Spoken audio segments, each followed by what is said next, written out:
Genesis chapter 16. Hindi magkaanak si Sarai na asawa ni Abram.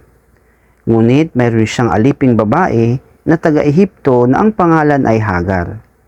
Sinabi niya, Abram, dahil pinagkaitan ako ni Yahweh ng anak, ang alipin ko ang sipingan mo. Baka sakaling magkaanak siya para sa akin. Pumayag si Abraham sa sinabi ni Sarai, at ipinaubayan nga ni Sarai sa kanyang asawa si Hagar upang maging asawang lingkod. 10 taon na si Abraham na naninirahan sa Kanaan nang ito'y mangyari. Matapos sipingan ni Abraham si Hagar, nagdalang tao nga ito. Subalit nagmalaki si Hagar at hinamak nito si Sarai. Dahil dito sinabi ni Sarai kay Abraham, ikaw ang dahilan ng paghamak ni Hagar sa akin. Alam mong ako ang nagkaloob sa iyo ng alipin kong ito, bakit niya ako hinahamak? Ngayon siya ay nagdadalang tao. Si Yahweh na ang humatol kung sino sa atin ang tama. At sumagot si Abraham, alipin mo naman siya, kaya gawin mo na sa kanya ang gusto mo. Pinagmalupitan nga ni Sarai si Hagar kaya ito'y tumakas. Sinalubong siya ng anghel ni Yahweh sa tabi ng isang bukal sa ilang na malapit sa daang patungo sa Shur. Hagar, alipin ni Sarai, saan ka nanggaling at saan ka pupunta? Tanong ng anghel.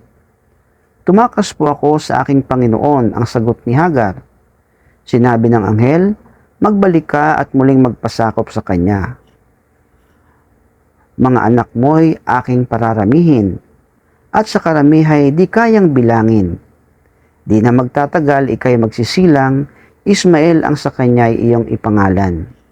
Sapagkat dininig ni Yahweh ang iyong karaingan, ngunit ang anak mo'y magiging mailap, hayop na asno ang makakatulad. Maraming kalaban, kaaway ng lahat, di makikisama sa mga kaanak. Kaya't nasabi ni Hagar ang sarili, talaga ba nakita ko rito ang Diyos na nakakakita sa akin at hanggang ngayon buhay pa rin ako? Kaya tinawag niya si Yahweh ng ganito, ikaw ang Diyos na nakakakita. Kaya't ang balon sa pagitan ng Kades at Bered ay tinawag nilang balon ng Diyos na buhay at nakakakita sa akin. Nagsila nga si Hagar ng isang anak na lalaki kay Abram at ito'y pinangalanan nitong Ismael. Nooy 86 na taon na si Abraham. Mateo chapter 16. Lumapit kay Jesus ang ilang Pariseo at Saduceo upang siya'y subukin. Humingi sila sa kanya ng isang himala mula sa langit. Ngunit sinabi ni Jesus sa kanila, kapag dapit hapon ay sinasabi ninyo, magiging maganda ang panahon bukas dahil maaliwalas ang langit. At kapag umaga na may sinasabi ninyo, uulan ngayon dahil madilim ang langit. Nakakabasa kayo ng palatandaan sa langit, ngunit hindi ninyo mabasa ang mga palatandaan ng kasalukuyang panahon. Dahil masama at taksil sa Diyos, naghahanap kayo ng palatandaan ngunit walang ipapakita sa inyo maliban sa himalang nangyari kay Jonas. Pagkatapos ito, umalis si Jesus. Nang tumawid sa ibayo ang mga alagad, nakalimutan nilang magdala ng tinapay. Sinabi ni Jesus sa kanila, mag-ingat kayo sa pampaalsang ginagamit ng mga Pariseo at mga Saduceo. Nag-usap-usap ang mga alagad. Kasi wala tayong dalang tinapay, kaya sinabi niya iyon.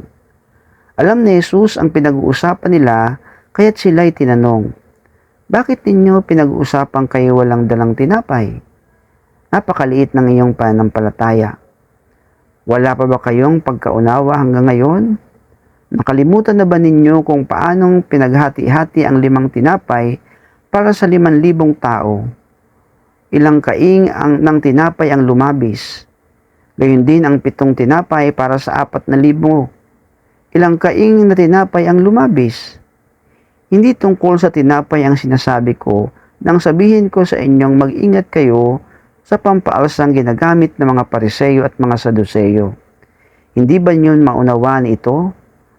Ang naunawaan nila na sila'y pinag-iingat niya sa mga katuruan ng mga Pariseyo at mga Saduseyo, at hindi sa pamamagitan ng ginagamit na tinapay.